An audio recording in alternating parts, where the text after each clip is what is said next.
সামর্থ্য হওয়ার পরে যদি কেউ কোরবানি না করেন, কোরবানির নেসাবের ক্ষেত্রে জাকাতের মতো কি পূর্ণ 1 বছর থাকতে হবে? নাবালেগের পক্ষ থেকে কোরবানি দেওয়া যাবে কিনা? প্রথম কথা, দরিদ্র ব্যক্তির উপর কোরবানি ওয়াজিব না, কারণ তার কাছে নেসাব পরিমাণ সম্পদ নাই। কিন্তু যদি সে কোরবানি করার নিয়তে কোনো পশু ক্রয় করে, তো কোরবানি নামক এই ইবাদতটা আমরা করব, করার ক্ষেত্রে আমরা মাসালাগুলা খুব ভালোভাবে মনে রাখবো। মাথায় রাখবেন, এই মাসালা আমাকে কেউ জিজ্ঞাসা করে নাই, এই মাসালাগুলা কেউ কিন্তু জিজ্ঞাসা করে না। এটা কেন বলতেছি? কারণ আপনারা আবার আজকের এইগুলা জিজ্ঞাসা করা প্রত্যেক মাহফিলে যে আমার মাসালা জিজ্ঞাসা করবো না, আমি সরাসরি মাসালা দিতে পারি না, যোগ্যতাও রাখি না, মাথায় রাখবেন। এই জন্য আমার কি কোনো মাহফিলে মাসালা জিজ্ঞেস করে না, হুজুর এটা বলেন, জি না, আমি নগদ মাসালা দেওয়ার যোগ্যতা রাখি না, ওই যোগ্যতা এখনো হয় নাই, কখনো হইলে বলে দিব। মাসালা মন দিয়ে শুনেন। কোরবানির গুরুত্বপূর্ণ অনেকগুলা মাসালা বলা হবে, একদম মন দিয়ে শুনবেন মাসালাগুলা। প্রথম কথা, সামর্থ্য হওয়ার পরে যদি কেউ কোরবানি না করেন, মুসনাদে আহমদের একটা বর্ণনা আছে, 16 নম্বর খণ্ড 120 নম্বর পৃষ্ঠা। রাসূলুল্লাহ সাল্লাল্লাহু আলাইহি সাল্লাম বলেন, মান ওয়াজাদা সাআ, কারো যদি সামর্থ্য থাকে, থাকার পরেও আলাম ইউদাহি, সে কোরবানি দেয় না, সামর্থ্য আছে কোরবানি দেয় না, ফালা ইয়াকরাবান্না মুসাল্লানা, সে যেন আমাদের ঈদগাহে না আসে। রাসূলুল্লাহ সাল্লাল্লাহু আলাইহি সাল্লাম বলেন, সামর্থ্য থাকার পর যদি কেউ কোরবানি না দেয়, সে যেন আমাদের ঈদগাহে না আসে। এখন কোরবানি কার উপর ওয়াজিব, খুব মন দিয়ে শুনবো আমরা। প্রাপ্তবয়স্ক সুস্থ মস্তিষ্ক সম্পন্ন ব্যক্তি, প্রাপ্তবয়স্ক সুস্থ মস্তিষ্ক সম্পন্ন ব্যক্তি, সে যদি নেসাব পরিমাণ মালের মালিক হয়, তার উপর কোরবানি দেওয়া ওয়াজিব।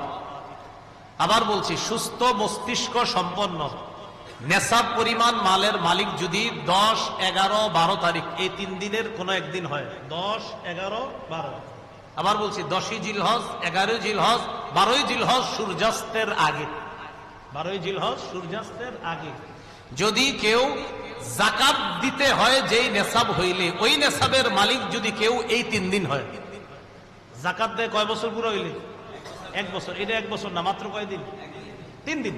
হ্যাঁ, 3 দিন, 10, 11, 12 জিলহজ, এই 3 দিন যদি সুস্থ মস্তিষ্ক সম্পন্ন বালেগ বালেগা নারী পুরুষ, তাদের কাছে যদি নেসাব পরিমাণ সম্পদ থাকে, তাদের উপর কোরবানি দেওয়া ওয়াজিব। মনে থাকবে তো? আল্লাহ আমল করার তৌফিক দান করেন। এক্ষেত্রে একটা কথা মনে রাখবো, কোরবানির ক্ষেত্রে প্রয়োজনের অতিরিক্ত সম্পদের মধ্যে জমিনও গণ্য করবেন। যেই জমিনের ফসলটা আপনার প্রয়োজনের অতিরিক্ত, মানে এটা আপনার প্রয়োজন না, এটা আপনার না হইলেও চলে, এই জমিনের ফসল না হইলেও চলবে, এটাও কোরবানির নেসাবে ধরবেন। কি বললাম? জমিনের ক্ষেত্রে প্রয়োজনের অতিরিক্ত যে জমিনগুলো আছে, কোরবানি, শুধু কোরবানির নেসাবের ক্ষেত্রে এটাকে আমরা গণ্য করব। আল্লাহ বুঝার তৌফিক দান করেন। অনেকেই আছে কিন্তু আপনার নেসাবের মাল আছে, হয় এই 3 দিনে হয়ে যায় অনেকের, মাশাআল্লাহ। তো যাই হোক, আপনারা তো জানেন কাদের হবে কাদের হবে না, এই জন্য চেষ্টা করা, অন্তত একটা খাসি বকরি দিলেই তো হয়। এরপরের মাসালাটা আমরা মন দিয়ে শুনবো। নেসাব স্বর্ণের ক্ষেত্রে 52.5 তোলা স্বর্ণ, স্বর্ণের ক্ষেত্রে 7.5 ভরি স্বর্ণ, রূপার ক্ষেত্রে 52.5 তোলা রূপা, 7.5 ভরি স্বর্ণ অথবা 52.5 ভরি রূপা, 7.5 ভরি স্বর্ণ, আর রূপার ক্ষেত্রে 52.5 ভরি বা তোলা, যেটা বলেন, ভরি বললেও হবে, রূপা। এখন কথা হলো, কারো কাছে কিছু স্বর্ণ আছে, কিছু রূপা আছে। কি আছে বলেন তো? কিছু স্বর্ণ, কিছু রূপা, কিছু টাকা পয়সা আছে।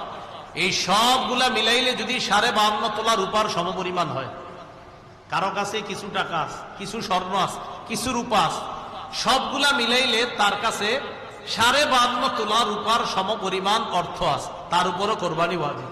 বুঝছেন? কারো কাছে কিছু স্বর্ণ, কিছু রূপা, কিছু টাকা পয়সা, এই সবগুলা মিলাইলে যদি 52.5 তোলা রূপার সমপরিমাণ টাকা হয়, এক্ষেত্রে স্বর্ণ বলবো না, 52.5 তোলা রূপার সমপরিমাণ যদি অর্থ হয়, তার উপরও কোরবানি ওয়াজিব। আল্লাহ আমল করার তৌফিক দান করেন। মাসালা, কোরবানির নেসাবের ক্ষেত্রে যাকাতের মতো কি পূর্ণ 1 বছর থাকতে হবে? না, পূর্ণ 1 বছর থাকতে হবে না। কোরবানির নেসাব শুধুমাত্র আপনার 10, 11, 12 এই 3 দিন জিলহজের। আর জিলহজের 12 তারিখ কি পর্যন্ত জানি? হ্যাঁ, সূর্যাস্ত পর্যন্ত, এই 3 দিন। এবার আসেন নাবালেগের কোরবানি। নাবালকের পক্ষ থেকে কোরবানি দেওয়া যাবে কিনা? নাবালক যদি নেশাব পরিমাণ মালের মালিক হয়, নাবালক যদি নেশাব পরিমাণ মালের মালিক হয়, শিশু কিশোর অথবা সুস্থ মস্তিষ্ক সম্পন্ন ব্যক্তি না, এমন ব্যক্তির টাকা পয়সা আছে। একটা ব্যক্তির মাথা ঠিক নেই, 3 তলা 4 তলা বাড়ি আছে, কথার কথা এর নামে আছে, হয়তো অন্যরা তাকে দেখাশোনা করে, তাহলে শিশু কিশোর তাদের টাকা আছে কোরবানি দেওয়ার মতো, নেশাব পরিমাণ মালের মালিক তারা। আরেকজন যার সুস্থ মস্তিষ্ক নাই কিন্তু টাকা আছে, নেশাব পরিমাণের মাল, এই সম্পদ আছে যেটা দিয়ে কোরবানি দেওয়া যায়, তাদের উপর কোরবানি ওয়াজিব না। বলেন তাদের উপর কোরবানি? তাহলে বলেন তো, কোন শিশুর নেশাব পরিমাণ মাল আছে, কোরবানি ওয়াজিব না। কোন অসুস্থ যার মস্তিষ্কটা সুস্থ না, তারও নেশাব পরিমাণ মাল আছে, কোরবানি ওয়াজিব। কারণ কোত্থেকে বের হয়েছে? বর্তমান হিসাব অনুযায়ী প্রায় 78 কিলোমিটারের কাছাকাছি। 78 কিলোমিটার, কিলো কিলো যেটা আপনাদের রাস্তাঘাটে এখন লাগায় রাখে কিলো, তাহলে 48 মাইল। বলেন 48 মাইল, আর কিলো হইলে প্রায় 78 কিলোর কাছাকাছি। যদিও 72 কিলো অনেকে বলে, কিন্তু আসল সম্ভবত আপনার সঠিক মাসালাটা হবে 78 কিলোর কাছাকাছি হওয়া। এরপর ওলামায়ে কেরাম আছেন, তাহকিক করার তো অবশ্যই সুযোগও থাকে। তো যাই হোক, 48 মাইল তো মনে থাকবে, 48 মাইল এটা ঠিক আছে। তো কেউ 48 মাইল দূরত্বে যাওয়ার নিয়ত করে গন্তব্য থেকে বের হয়েছে, আর কিলো অনুযায়ী বললাম কত, প্রায় 78 কিলোমিটার, এই পরিমাণ যাওয়ার নিয়তে বের হয়েছে, তার উপর কোরবানি ওয়াজিব না। তার উপর কোরবানি ওয়াজিব না, না তার উপর কোরবানি ওয়াজিব না। এরকম মুসাফিরের উপর কোরবানি ওয়াজিব না। নাবালকের পক্ষ থেকে যদি বাপ কোরবানি দিয়ে দেয়, কোন বাবা টাকা সে তার নাবালক সন্তানের পক্ষ থেকে যদি কোরবানি দেয়, হয়ে যাবে, সওয়াব হবে, আদায় হবে। কোন বাবা তার নাবালক সন্তানের পক্ষ থেকে কোরবানি দিলে কোরবানি হয়ে যাবে। বলেন এটা মুস্তাহাব, বলেন হুকুমটা কি? এই আমলটা যে করবে বাবা শিশুর পক্ষ থেকে, এটার নাম ওয়াজিব হবে না মুস্তাহাব? হ্যাঁ মুস্তাহাব। কোন নাবালকের পক্ষ থেকে তার বাবা যদি কোরবানি দিয়ে দেয়, বলেন তো আপনারা এটার হুকুমটা কি হবে? মুস্তাহাব। মাশাআল্লাহ।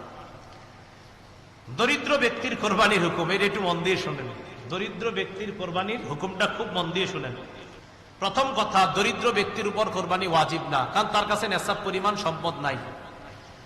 কিন্তু যদি সে কোরবানি করার নিয়তে কোনো পশু ক্রয় করে, আপনি কে কইছে কিনতে, কিন্তু আপনি কিনছেন, দরিদ্র ব্যক্তি, তার উপর কোরবানি ওয়াজিব না, কিন্তু উনি কোরবানির নিয়তে একটা পশু কিনছে, তাহলে কোরবানি ওয়াজিব হয়ে যাবে এটা দেওয়া। দরিদ্র ব্যক্তি যার উপর কোরবানি ওয়াজিব না, তিনি যদি কোরবানির নিয়তে পশু ক্রয় করে, তার জন্য এই কোরবানি পশুটা কোরবানি করা ওয়াজিব হয়ে যায়। মনে থাকবেনি? তাহলে বলেন তো, দরিদ্র ব্যক্তির উপর কি কোরবানি ওয়াজিব না? যদি কিনে, তাহলে ওই পশু কোরবানি করা কি হয়ে যায়? ওয়াজিব হয়ে যায়। আল্লাহ বুঝার তৌফিক দান করেন।